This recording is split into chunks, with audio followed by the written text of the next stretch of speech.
Hey everybody, welcome to What About the Game. Today I'm going to be talking about Power Disc Slam on the 3DS eShop. So Power Disc Slam is the debut game of Checkered Cow Games and is exclusive to the 3DS. It's an arcade sports game heavily inspired by Data East's Windjammers, a game that upon release was met with little acclaim but has slowly become a cult classic. If you're unfamiliar with the concept, Power Disc Slam is set in the sport of disc throwing. Competitors on either side of a court throw a disc of ever increasing speeds at each other, hopefully throwing it past them into the point zone. It's like tennis but cool. It's a simple concept as old as the first video games, evolving from Pong, but thinking of it as just Pong would be doing it an injustice. The gameplay is a 1v1 affair as you compete in gaining the highest points. Before you play the game, you're invited to check out the tutorial, which I also advise. It's not the best tutorial in the world, but it will give you the basic mechanics of the game. The first thing that will strike you about Power Disc Slam is how overly sensitive and imprecise the movement is. It feels completely off and it takes a lot of time to get used to. While playing the game a little more makes it manageable, the game doesn't give a good first impression, to be honest. In regards to the matches, the amount of points and time given can differ depending on the difficulty or competition. The general idea is to score as many points as you can in the game of multiple rounds, usually the best of 3. You can score points in 3 different ways. You can get the most points by hitting the red colour zones at the back end of your opponent's court. While that will give you 5 points, you can be satisfied with just 3 by getting the disc into the yellow zones settled alongside the red ones. And lastly, you can get 2 points by allowing the disc to land on the ground in your opponent's half, although I found this to be a rare occurrence as the opponent rarely fell for it. Usually matches are fast-paced affairs, leading to frenetic, tense battles in which it can be difficult to rack up points. It is a difficult game, certainly, and it mostly comes down to your movement and I'd say rather questionable hit detection. You see, catching a disc is done automatically. There's no button input for you. All you need to do is allow the disc to touch the front part of your player. Easier said than done considering there's little precision in your movements. You're often terrified of moving at all because you know that you'll overrun it. And that's not helped by the dash mechanic. Normally, if a disc is too far away from you, you can press the A button to dash a long way to reach it. It's a decent idea. Unfortunately, the A button is also for throwing. This becomes quite a serious problem by the fact that the quicker you throw the disc back, the more momentum it has.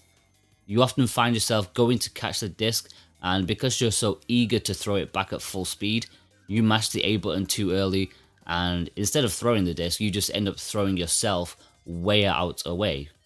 The X and Y buttons do nothing as far as I can tell. Why couldn't the dash be mapped to one of these?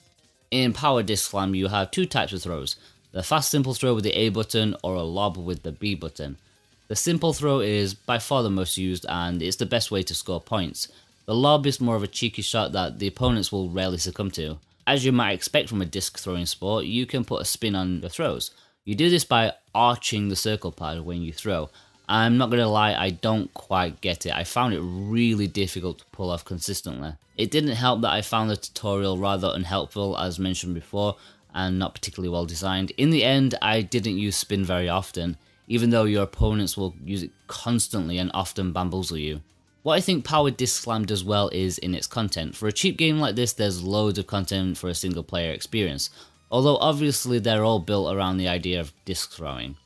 There's a standard arcade mode where you go through each of the other characters in sequence until there's none left. There's a standard free play mode, a knockout cup competition, plenty of minigames, survival mode. Then of course there's the online, which you can play either with random people or your friends, locally or over the net. Sadly there's no download play, but it's still better than nothing. The fact that a small download title like this has more online options than Mario Tennis, it's definitely commendable. Matching the character count, there are 8 courts to be played on, each of which has a different surface that alters how the game plays. Personally, I didn't notice a huge difference between the courts aside from the locations of the point zones, but it's nice to have a choice. The graphics and animation are probably the least appealing part of the game, aside from the oversensitive control pad. I don't expect much from a 3DS eShop game, but it is rather on the ugly end, I'm sad to say, especially the character models and poor animation. The sound design is pretty decent though, and the music suits the game pretty well, although it's nothing special. Overall, it sounds like I've complained a lot about Power Disc Slam, because it does have a few too many flaws for its own good. Saying that, I did enjoy playing it, and I found it rather addictive. And the more that I played it, the better I became. I got used to the controls, despite the overly sensitive movement. It was also an odd choice not to use all the buttons available, and that did frustrate me a lot. But there is fun to be had here. There's plenty of game modes and online, which could be fun with friends. Okay guys, if you've enjoyed this video then be sure to like and subscribe, that will help me out. You can read the full review of Power Disc Slam at whataboutthegame.com, that will help me out so much, and you can follow me on Facebook and Twitter if you want to. All the links are below. Thanks guys, bye bye.